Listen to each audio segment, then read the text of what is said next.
these guys, everything is personal. I got to tell you, Bill, everything. They are the biggest bunch of crybabies I have dealt with in my 30 years in Washington.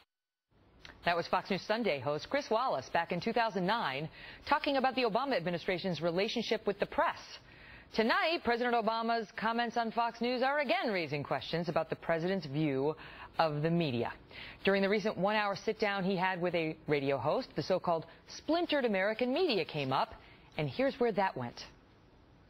The problem is that there's this big gap between who we are as a people and how our politics expresses itself.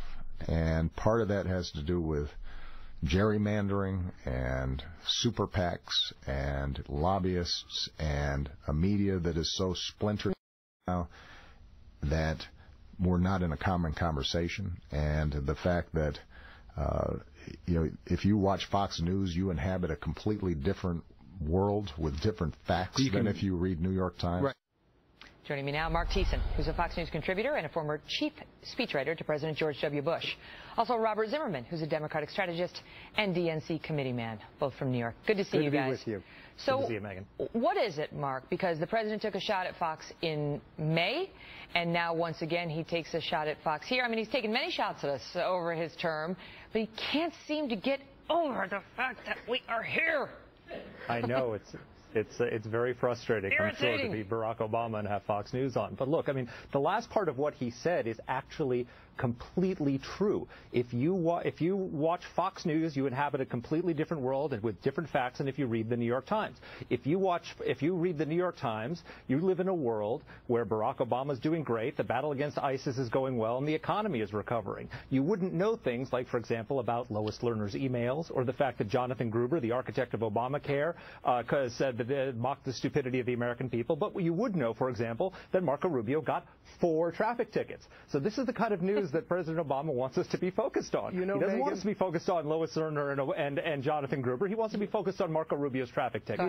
That's why he wants us to read the New York Times. Megan, if you consider the president's comments an attack on Fox News, you got to get out more.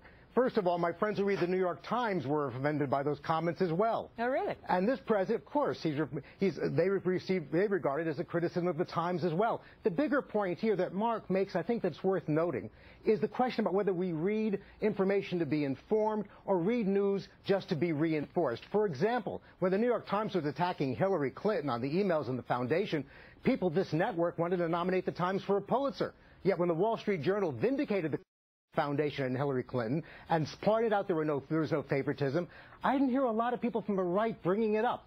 So I think there's an important issue here about the polarization. I think that's a stretch as her a champion well, actually, and a loyal one. Read the article.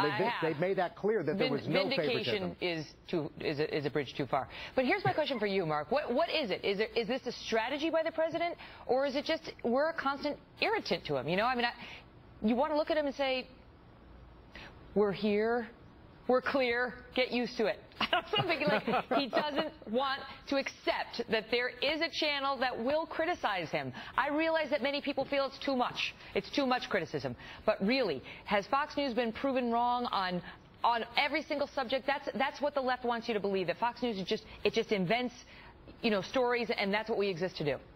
Yeah, well, I was in the Bush administration, and Fox News wasn't always friendly to us when we did things wrong. So, I'm sure if there's a Republican president a few years from now, they're going to sometimes bemoan the coverage on Fox News as well. But look, the problem is that Barack Obama, when you're failing, you need a scapegoat. And the American people say that Barack Obama is failing. Quinnipiac poll recently, 44% of Americans approve of his handling of the economy, 38% approve of his handling of immigration, 35% approve of his handling of foreign policy. So either the American people are right and Barack Obama is failing at all of his major tasks, or they're misinformed. So Barack Obama chooses to believe they're misinformed, and the reason they're misinformed is because they're watching too much Fox News. And what about it, Robert? Because President George Bush got hit a lot by MSNBC. He attacked back. No, he did hard. not. No, he didn't. The New York Times he did. He attacked the New York Times for false reporting on a rather consistent basis. There was an off-mic moment with President Bush.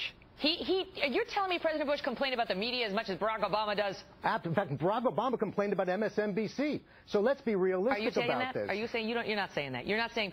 Absolutely am. You can look it up. He criticized both MSNBC. Okay. Robert said as much. Is that what you're saying? You're going on record I didn't say as much. I said he criticized them. The point is, every president criticizes the media. Some, like Richard Nixon, hired thugs. I gotta run. They're cutting us off. It's so rude. I could go on all night. It's well, great I'm proud to see to be you with you. Thank you.